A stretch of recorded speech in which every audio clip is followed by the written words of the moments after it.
For well over a decade now, the creative genius of Matt Stone and Trey Parker have graced us with their dark satirical comedy series, South Park.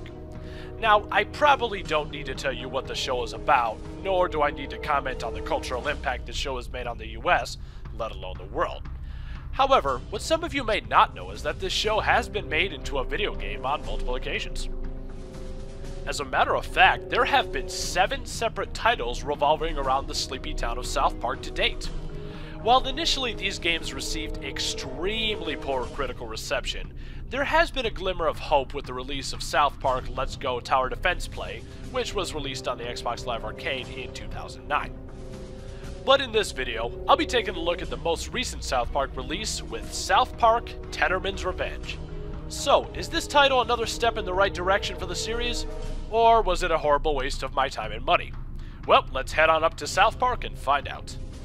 This game begins with the hard drive for the boys' Xbox being stolen by Eric Cartman's arch-nemesis / half-brother, Scott Tenorman.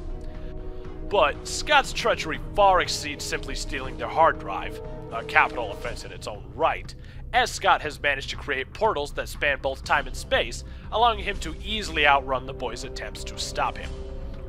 But it gets better. Not only has Scott managed to master space-time manipulation, but he has also created an army of ginger robots to take over the universe. So it's up to the boys to stop Tenorman and his army of gingerbots and regain their hard drive. Oh, and save the universe too, I guess. As I'm sure you can tell by now, this game is an action platformer.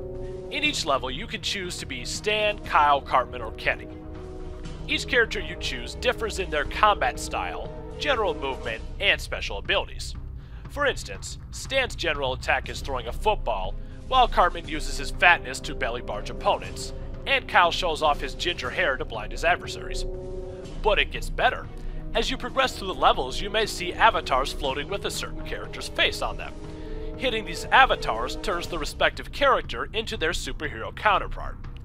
You only have a limited amount of time to use each hero counterpart, but you also gain a new specific ability depending on which hero you are currently using.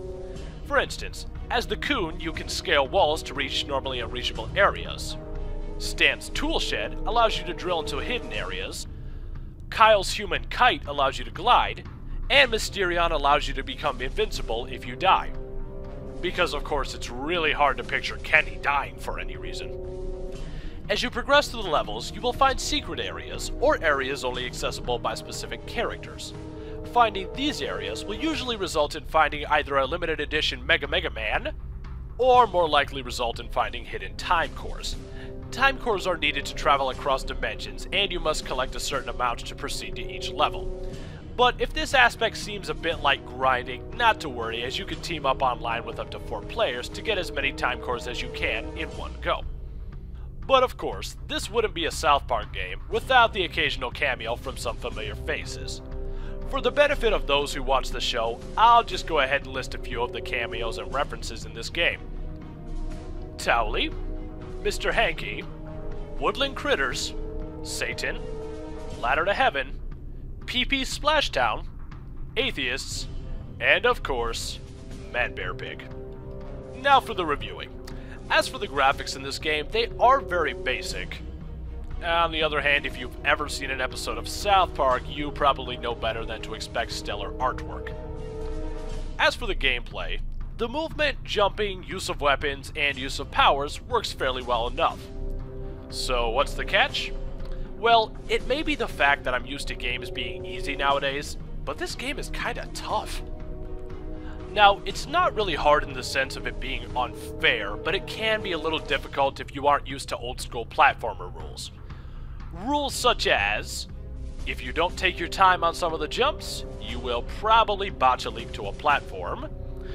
If you get hit by an enemy, you will get knocked back, and more often than not, you will get knocked into an abyss. And of course, the obvious getting swarmed by enemies with their portal-based spawn points. But in the end, once you get the hang of this game, you shouldn't have too much trouble. And of course, if you play with multiple people, this game becomes exponentially easier. So if you're a fan of action platformers, or just can't get enough South Park in your life, this game is for you. You can pick this game up off the Xbox Live Arcade for $10. So until next time, this has been E-Dog saying, Screw you guys. I'm going home. You dick! Later. See you next time.